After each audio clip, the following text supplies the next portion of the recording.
إلى الله نمضي يا هنيئا لمن سبق ويا حظ قلب من تقى الله قد خفق تمر Bismillahirrahmanirrahim. Alhamdulillahirabbil alamin. Wassalatu wassalamu ala asyrafil anbiya wal mursalin Sayyidina Maulana Muhammad wa ala alihi wa ashabi ajmain. Amma ba'du. Selamat bertemu kembali dengan saya Muhammad Ajib di channel Kampung Ilmu. Channelnya orang-orang yang istiqomah mencari ilmu. Pada kesempatan ini saya akan menyampaikan pelajaran ilmu nahwu tingkat dasar. Walaupun levelnya tingkat dasar, insya Allah kalau hanya untuk membaca kitab gundul sudah bisa.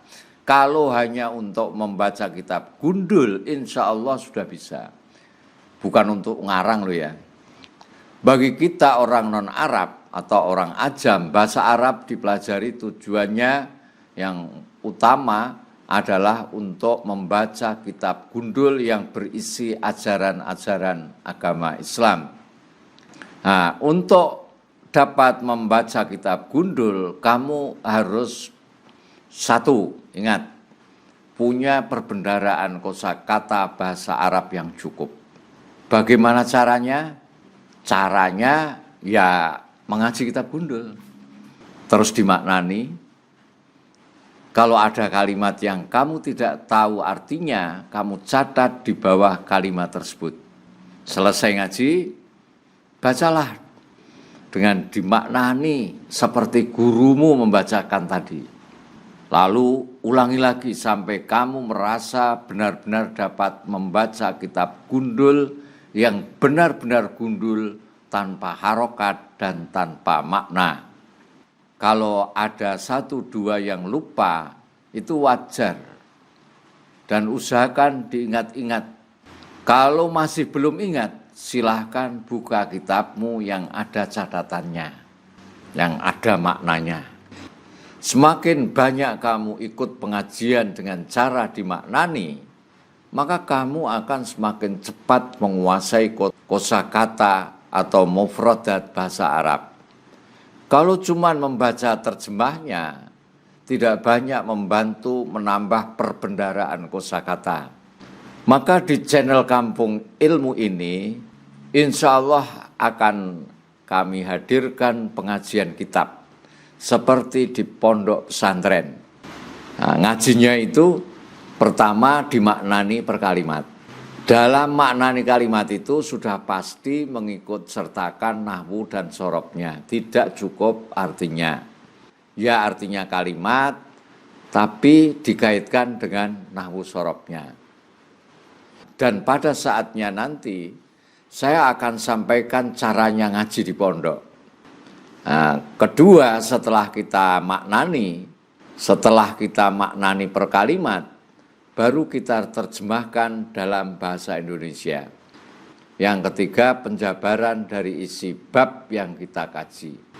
Dengan cara seperti itu, keterampilan kamu dalam membaca kitab gundul, insya Allah akan cepat meningkat.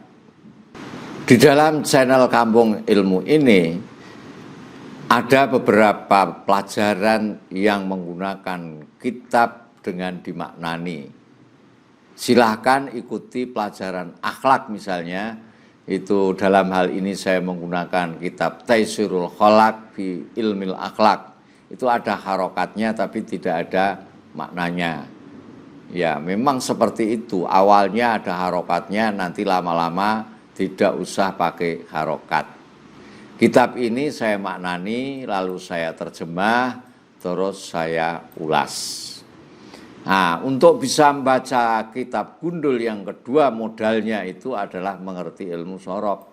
Alhamdulillah sampai saat ini pelajaran ilmu sorob ini di channel Kampung Ilmu sudah sampai yang ke-33 kalau nggak salah.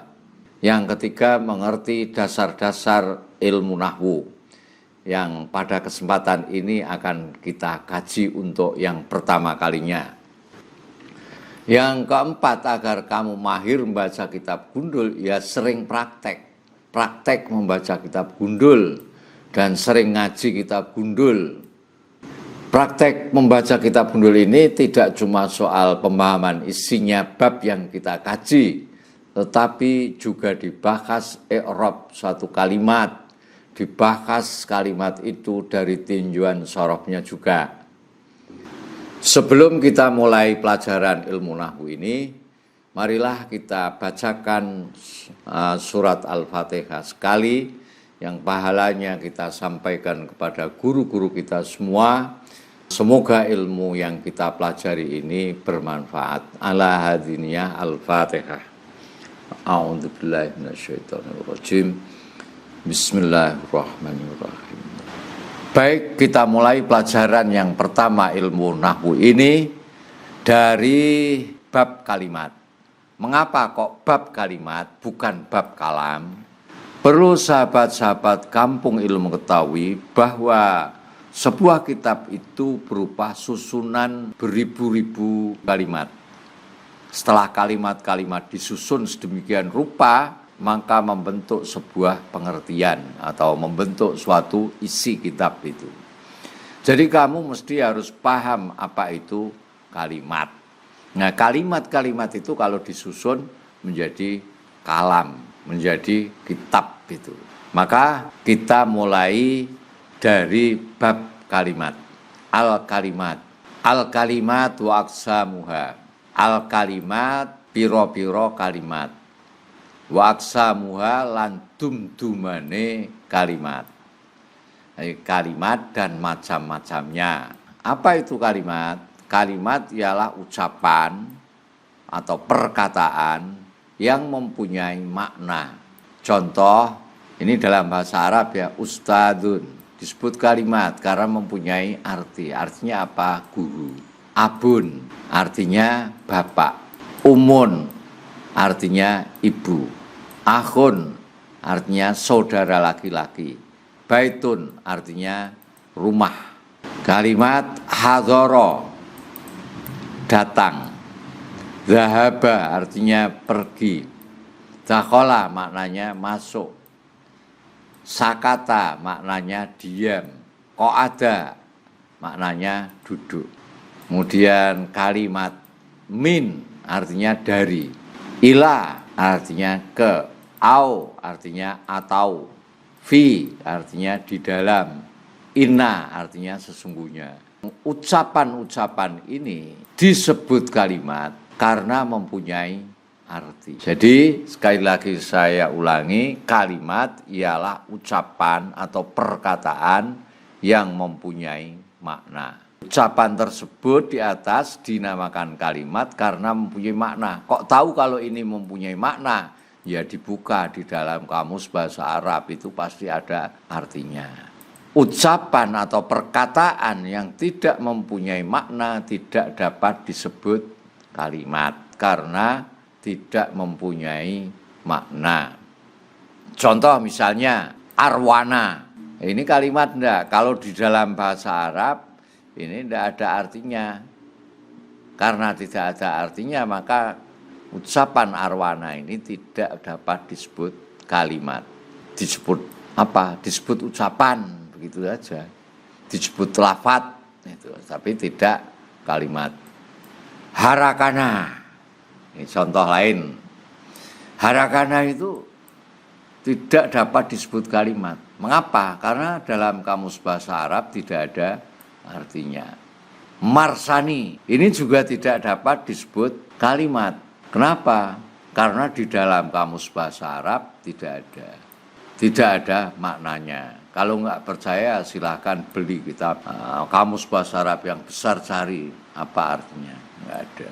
Karena tidak ada maknanya, karena tidak ada artinya, maka tidak dapat disebut kalimat. Hanya disebut lafadz atau ucapan gitu aja. Arwana, harakana, marsani, ucapan tersebut di atas tidak dapat disebut kalimat karena dalam lugat Arabiyah tidak mempunyai makna. Kita tahu ucapan tersebut tidak mempunyai makna karena tidak terdapat dalam kamus lugat Arabiyah. dan tidak terdapat dalam percakapan atau pembicaraan orang-orang Arab.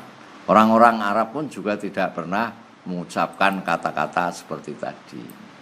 Nah, karena memang itu bukan kalimat Arab. Saya kira itu dulu pelajaran ilmu nahwu tingkat dasar untuk pertama. Sampai ketemu lagi, insya Allah. Assalamualaikum warahmatullahi wabarakatuh.